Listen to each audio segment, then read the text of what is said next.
Assalamualaikum warahmatullahi wabarakatuh. Perkenalkan, nama saya Farah Marsha Amalia dari Prodi Kimia akan menyampaikan sosialisasi tentang prokes 5M dan pentingnya vaksin. Selamat menyaksikan.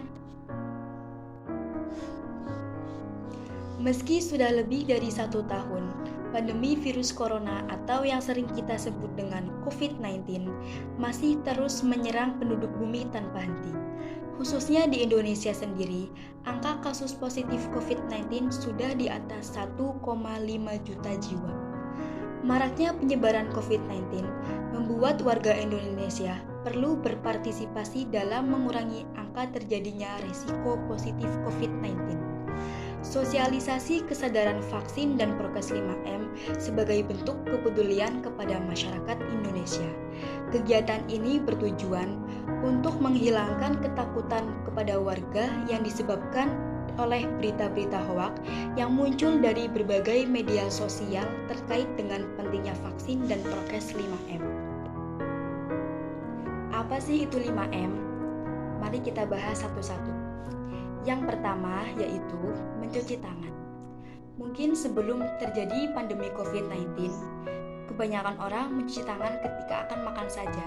Bahkan mencuci tangannya belum tentu menggunakan sabun. Tapi sekarang berbeda. Keadaan sedang terjadi pandemi COVID yang dimana berusaha supaya tangan kita selalu bersih. Makanya kita dianjurkan untuk mencuci tangan sebanyak 20 kali dalam sehari. Dan ketika cuci tangan pun harus menggunakan sabun. Kenapa harus menggunakan sabun? Karena ketika kita menggunakan sabun, maka kuman yang ada pada kulit tangan kita akan hilang. Berbeda ketika kita hanya menggunakan air saja. Yang kedua, memakai masker. Pada awal pandemi corona tahun lalu, WHO mengatakan bahwa penggunaan masker khusus untuk orang sakit saja. Namun, karena virus corona terus menjalar, maka diwajibkan untuk semua orang memakai masker, terutama ketika beraktivitas di luar rumah. Kenapa sih kita harus memakai masker? Karena ketika kita memakai masker, kita tidak akan tertular oleh virus orang yang di depan kita, dan kita juga tidak akan menularkan. Jadi ketika kita berbicara, dan kita kan tidak tahu diri kita terdapat virus atau tidak, kita berbicara, maka kita tidak akan menularkan virus ke orang yang ada di depan kita, karena virus tersebut terhalang oleh masker. Begitupun sebaliknya, ketika orang di depan kita sedang berbicara kepada kita, dia tidak dapat menularkan virus tersebut karena terhalang oleh masker kita. Maka itu pentingnya kita memakai masker. Yang ketiga yaitu jaga jarak. Menurut protokol kesehatan, ketika kita sedang beraktivitas di luar rumah atau sedang di luar rumah, kita harus jaga jarak dengan orang lain minimal 1 meter. Kenapa sih kita harus jaga jarak? Kita harus menjaga jarak karena untuk menghindari droplets dari orang batuk, bersin, bahkan berbicara. Nah, droplet sendiri itu cairan atau cipratan air liur yang keluar dari seseorang karena batuk, bersin, atau bicara. Maka dari itu, supaya kita dapat mengurangi penularan virus COVID-19, kita juga harus menjaga jarak. Jaga-jaga saja, kan kita juga tidak tahu orang yang berbicara, orang yang di samping kita itu mempunyai virus atau tidak. Ketika dia mempunyai virus, terus dia berbicara, cairan itu menempel di tubuh kita, apakah kita tidak akan tertular virus tersebut? Nah, maka dari itu kita juga harus jaga jarak juga. Yang keempat, menjauhi kerumunan. Selain 3 hal tadi, kita juga diminta untuk menjauhi kerumunan ketika kita berada di luar rumah.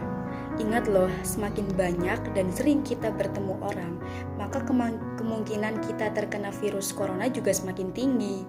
Apalagi bagi pengidap penyakit kronis dan lansia.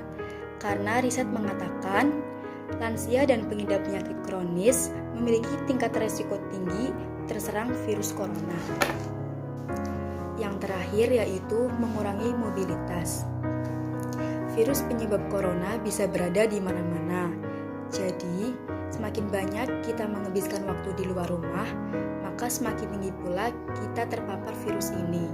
Oleh karena itu, apabila tidak ada keperluan yang mendesak, lebih baik kita di rumah saja. Karena ketika kita pergi dari rumah, belum tentu ketika kita pulang dari rumah kita dalam keadaan yang sama. Mungkin kita di luar sana terkena virus. Alhamdulillah kalau nggak terkena virus. Nah, kalau kita terkena virus, itu akan lebih bahaya lagi. Kita akan menularkan kepada keluarga kita, belum keluarga kita ke tetangga-tetangga. Apa itu tidak akan lebih bahaya? Kita bukannya mengurangi penularan, malah menyebarkan penularan. Maka dari itu, kita juga harus mengurangi mobilitas. Nah, itu tadi penjelasan tentang 5M. Nah, sekarang mari kita bahas tentang pentingnya vaksin. Sebelumnya, apa itu vaksin? Vaksin adalah produk biologi yang berisi antigen yang bila diberikan kepada seseorang akan menimbulkan kekebalan atau imunitas aktif terhadap penyakit tertentu. Apa tujuannya? Tujuannya yaitu untuk memberikan kekebalan spesifik terhadap suatu penyakit tertentu. Sehingga jika suatu saat kita terpapar penyakit tersebut, maka hanya akan mengalami gejala yang ringan-ringan saja. Kan ada yang berpendapat, kok sudah divaksin tapi tetap terkena COVID? Nah, itu pendapat yang salah. Karena ketika kita divaksin pun, kita masih bisa terkena virus COVID tersebut. Makanya jangan mentang-mentang sudah vaksin, tapi melanggar protokol kesehatan. Karena gunanya vaksin itu hanya meningkatkan kekebalan imunitas tubuh kita saja. Cuman bedanya ketika orang yang divaksin terkena COVID tersebut hanya akan mengalami gejala yang ringan dan proses penyembuhannya pun lebih cepat dibandingkan orang yang belum vaksin. Vaksinasi COVID-19 di Indonesia dilakukan dengan 2 kali penyuntikan. Ada beberapa macam vaksin yang sudah digunakan di Indonesia, antara lain yang pertama vaksin Sinovac. Vaksin ini berasal dari negeri Cina. Vaksin ini digunakan mulai dari usia 12 tahun hingga lansia. Jarak antara dosis 1 dan dosis 2-nya 28 hari. Yang kedua, vaksin Sinopharm. Vaksin Sinopharm berasal dari Tiongkok. Digunakan mulai dari usia 18 tahun sampai dengan 85 tahun. Jarak antara dosis pertama dan dosis keduanya 28 hari. Yang ketiga, vaksin AstraZeneca. Vaksin AstraZeneca berasal dari Inggris. Digunakan mulai dari usia 18 sampai 55 tahun. Jarak antara dosis 1 dan dosis 2-nya berbeda dengan vaksin 2 tadi, yaitu 12 minggu. Yang keempat, vaksin Moderna. Vaksin Moderna ini berasal dari Amerika Serikat. Digunakan mulai dari usia 18 tahun hingga 55 tahun. Jarak dosis pertama dan dosis keduanya 28 hari. Yang kelima, vaksin Pfizer-BioNTech. Vaksin Pfizer-BioNTech ini berasal dari Amerika. Digunakan mulai dari usia 16 tahun sampai 55 tahun.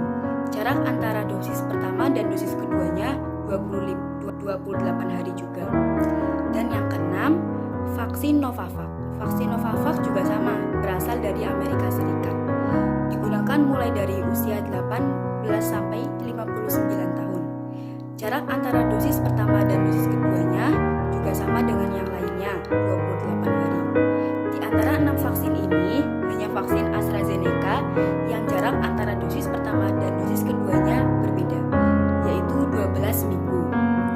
Dan di antara 6 vaksin ini juga, vaksin Sinovac boleh digunakan untuk usia anak-anak seperti di atas 12 tahun ke atas. Suntik vaksin COVID-19 juga memiliki efek samping. Namun, tak semua orang yang menerima vaksin COVID-19. Afiki suaranya kerumu.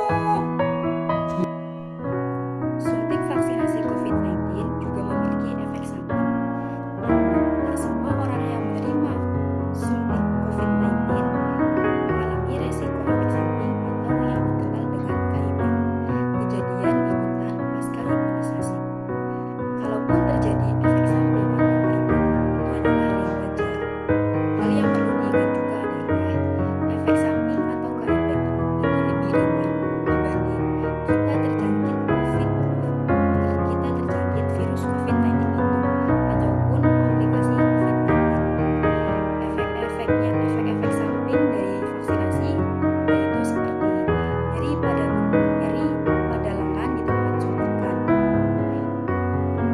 stabil, mual atau muntah, mengalami rasa lelah, demam tinggi di atas 37,8 Celcius.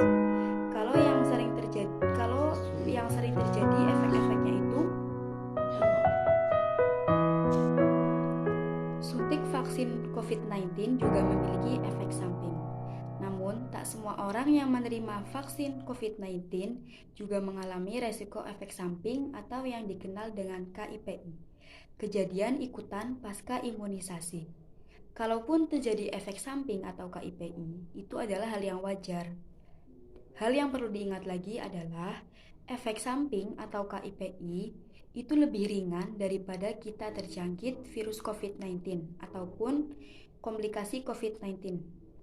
Efek-efek sampingnya antara lain nyeri pada lengan di bekas suntikan, mengalami rasa mual atau muntah, mengalami rasa lelah, dan demam tinggi di atas 37,8 Celcius. Kalau yang sering terjadi itu efek sampingnya biasanya nyeri pada lengan di bekas suntikan dan demam tinggi.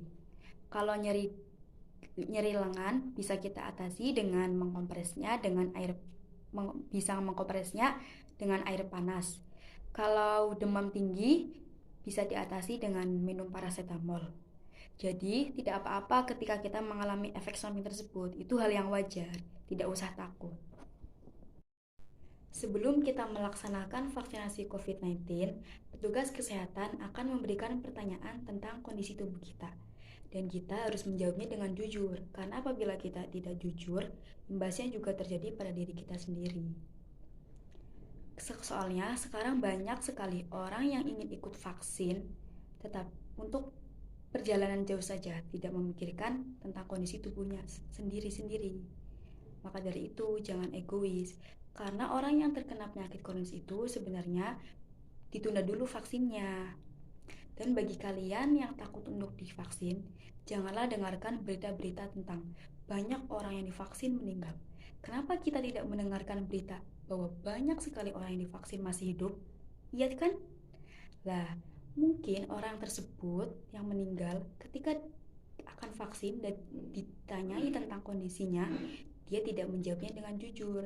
Seperti yang saya bilang tadi, bahwa orang yang memiliki penyakit kronis untuk sementara vaksinnya ditunda dulu. Nah, maka dari itu, semua itu tergantung pada diri kita. Jadi mulai sekarang jangan takut vaksin lagi ya, karena vaksin juga penting loh untuk tubuh kita. Sekian dari saya. Apabila dalam penyampaian tadi ada tutur kata yang kurang berkenan di hati Anda, mohon dimaafkan. Billahi taufiq wal hidayah. Wassalamualaikum warahmatullahi wabarakatuh. Sampai jumpa.